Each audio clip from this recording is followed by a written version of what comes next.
네, 여러분들 안녕하세요. 평균장입니다. 이번 주 금요일 이제 당장이면 주말인데 핵심 이슈들이 몇 개 도착해 있죠. 이미 시장은 그에 대해서 반영이 되어 있는 것 같고요. 오늘자 9시 반에 CPI 발표값이 이렇게 예정되어 있습니다. 지금 현재 시간이 오후 6시인데 앞으로 한 3시간 반 뒤면은 우리의 장세에 큰 영향을 줄 이런 경제 지수가 발표가 되는 날입니다. 그럼 여기서 어떠한 해석을 해야 되냐? 여기를 보시면은 예측값과 이전값이 나와 있습니다. 현재 시장의 컨센서스는 이전과 같은 상승률을 보일 것이다 라고 예측을 해놨습니다. 이 근원 쪽에서는 그다지 좀 높은 값을 예측해 놓지 않았고요. 자, 그럼 두 가지 상황이 발표가 되겠죠. 이 값보다 높은 값 또는 낮은 값이 나올 것이고요. 이 둘 중에서 좋은 것은 낮은 값을 발표했을 때입니다. 당연히 지금 시장 경제상 금리 인상과 양적 긴축을 조금 빨리 하는 이유는 물가 상승이 도저히 잡히지 않고 계속해서 올라가기 때문인데, 그와 굉장히 연관되어 있는 CPI 값이 계속해서 오른다는 것은 시장의 악재로 번질 것이고요. 그 반대인 방금 말한 낮은 값을 기록한다면 금리 인상 앞으로 더 긴축적으로 안 해도 되겠는데, 양적 긴축도 정말 빠르게 진행 안 해도 되겠는데, 이런 말들을 할 수가 있습니다. 그래서 낮은 값이 기록된다면 대호재, 높은 값이 기록된다면은 악재로 보시면 될 것 같습니다. 여기서 시장이 망한다라고 보시는 분들은 뭐 두 자릿수를 말을 하시던데, 그렇게 되면은 지금 시장은 버티지 못할 것입니다. 그 점을 꼭 알아두시고요.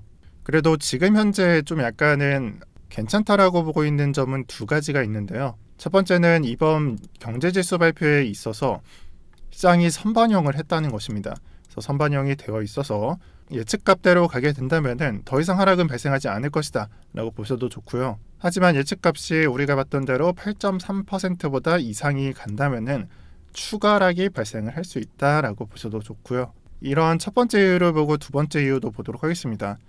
이 시간대부터 나스닥은 선반영이 되어 있는 장이다 볼 수 있는데, 비트코인은 그 시간대로부터 추가 하락이 발생을 하지 않았고요. 지금 현재 보고 있는 박스권에서 매물대 하단의 위치에 있어서 우리는 이 구간을 뚫어내지 않을 것이다 라는 것을 보여주고 있습니다. 그래서 다행인 점은 선반영이 되어 있으면서 추가 하락이 발생하지 않았고, 우리 예측값대로 흘러가게 된다면 정말 어마무시한 저가를 이탈한다든지 그런 하락은 발생하지 않을 것을 의미합니다. 그래도 경우의 수는 두 가지, 우리가 예상했던 값보다 높을 때, 예상했던 값보다 낮을 때이니까 아직까지는 이에 해당하는 한 가지 이슈가 남았다라고 말씀을 드릴게요.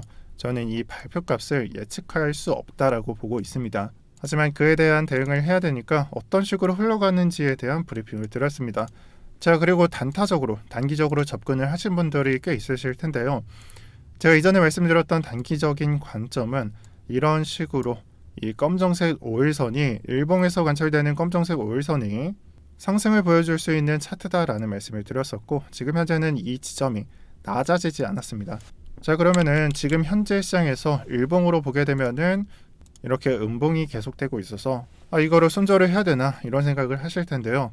제가 여기서 말씀을 드리자면 지금 현재 가격에서 29나 29.5K 가격, 21선 아래에서 가격이 크게 증가하지 못하고 종가를 다 여기서 내려주게 된다면은 이동평균선은 5일 평균값에 해당하죠. 그 선을 이어준 값에 해당하니까요.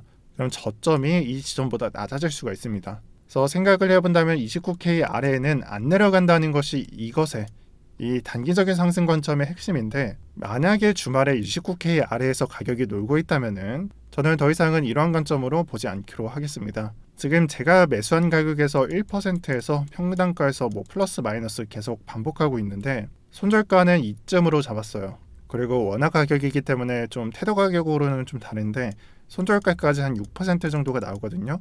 하지만 주말에 관찰을 했을 때 이러한 움직임이 나오게 된다면은 저는 이보다 좀 더 낮게 좀 선대응을 해서 매도를 할 생각도 있습니다.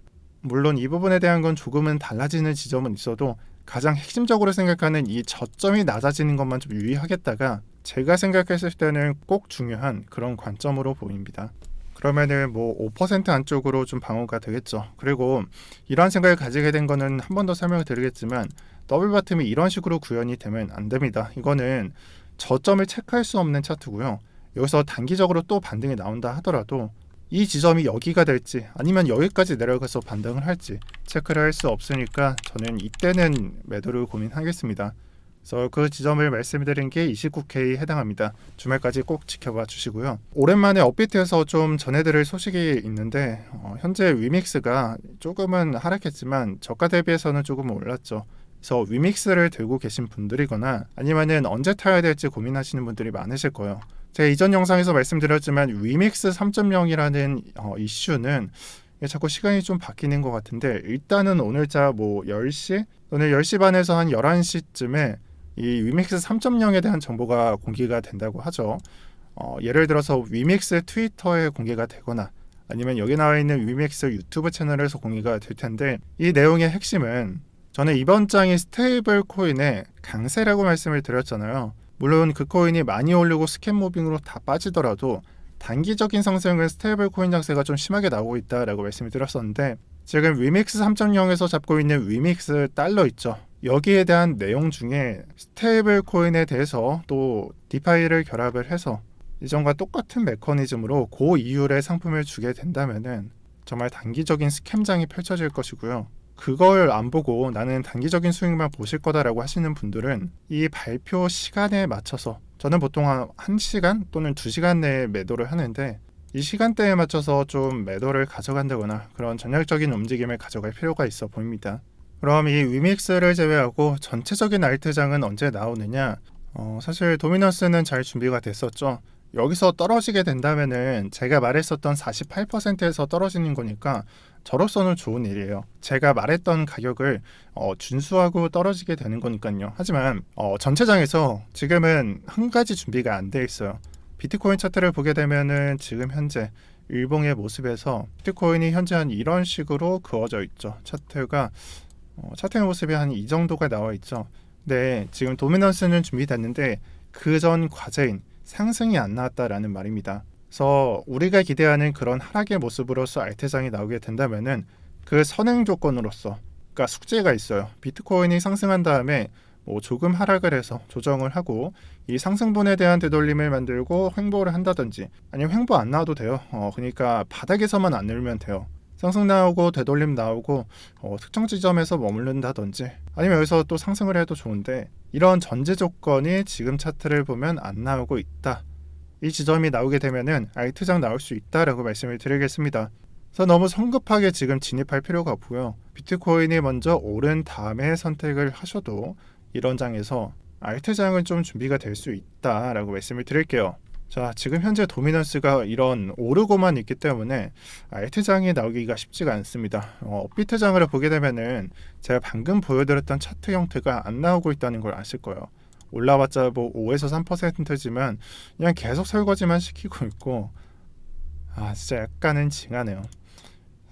네, 플로우는 진짜 가끔 물어보시는 분들이 있는데 들고 있으신 분들은 좀 힘내시고요. 정말 쉽지 않은 장이 펼쳐지고 있는데, 제가 말씀드렸던 내용이 비트코인이 오르고 도미넌스에서 하락하는 모습이 나온다면은 이런 차트가 아니라 오른 다음에 조정 주고 다시 오르고 그런 형태로 계속 반복될 겁니다.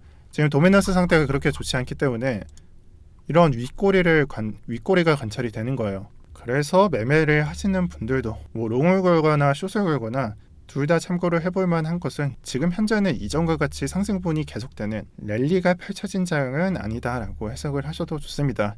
그런 장이 나오려면은 아까 선행 조건 나오고 올라간 다음에 횡보하는 선행 조건 나오고 도미넌스가 올라야지 이전과 같은 그런 랠리가 펼쳐질 수 있다라고 해석을 해드릴게요. 자, 그리고 마지막으로 약간은 미리 말씀드리지만 시장의 공포감을 조성하려는 건 아닙니다. 제가 약간은 좀 시장에 대한 암울한 얘기를 할 때 비난을 하시는 분들이 꽤 있으시던데, 그냥 경고를 드리는 것 뿐이지 이 시장이 뭐 절반이 깎인다거나 그런 건 아닙니다. 우리가 태도 가격을 보게 되면은 태도 가격이 제대로 패깅이 되지가 않았어요. 물론 이 자료가 바이낸스 US라서 믿음직하지는 못하다라고 말을 할 수가 있겠는데, 지금 시장은 대부분 USDT 테더를 팔고 서클 사이 USDC로 바꾼다든지, 아니면 바이낸스의 BUSD로 조금 교환을 한다든지 그런 경향이 조금 깊고요. 그렇기 때문에 별 영향은 없지만 한 0.5%라고 말을 해야 되나? 수치상 0.01%그 정도 밑에서 제대로 된 패깅은 보이고 있지 않다. 시장에 대한 확실성과 불안함을 느끼고 있다라고 볼 수가 있겠습니다. 그래서 이전의 모습을 보게 되면 이전과 같이 이렇게 밑으로 내려가는 모습은 있었어도 다시 회복을 해서 위로 쏘아주는 그림인 걸 알 수가 있고, 전체적으로는 1을, 즉 테더와 USD, 테더와 달러 가격이 동등한 비율로 거래가 됐다라는 걸 볼 수가 있는데요. 지금 현재는 그렇지 못하고 약간의 밑에서 놀고 있다라는 점을 볼 수가 있겠습니다. 그래서 이에 대한 해석은 그렇게 좋지 못하다. 시장에 대한 불안성을 증가시키고 있다. 어서 빨리 회복이 되어야 된다라고 정리를 해드릴게요. 자, 오랜만에 시황을 간단하게만 말씀을 드렸는데요. 아마 이번 주말까지 핵심 이슈가 되는 것은 9시 반에 CPI 제로가 될 것이고, 그에 따른 장 변화를 보면서 현재장에 대한 대응이 필요한 구간이다라고 생각을 합니다. 여기서 이 값이 뭐 두 자릿수가 된다든지 아니면은 절대 높아질 일이 없다든지 그 두 가지 다 지양을 하시고요. 나오는 결과값에 대한 여러분들이 대응이 중요하다라고 저는 말씀을 드릴게요. 그리고 그러한 것 중에 8% 이하가 되는 것은 대응할 필요가 없다. 하지만 8% 이상이 되는 것, 즉 컨센서스인 8.3% 이상이 되는 것은 그 수치에 따라서 우리는 대응을 할 줄 알아야 된다라고 말씀을 드리겠습니다. 네, 오늘 영상은 여기까지 할 거고요. 오늘도 평경장이었습니다. 시청 감사드리고 주말 다들 잘 보내세요.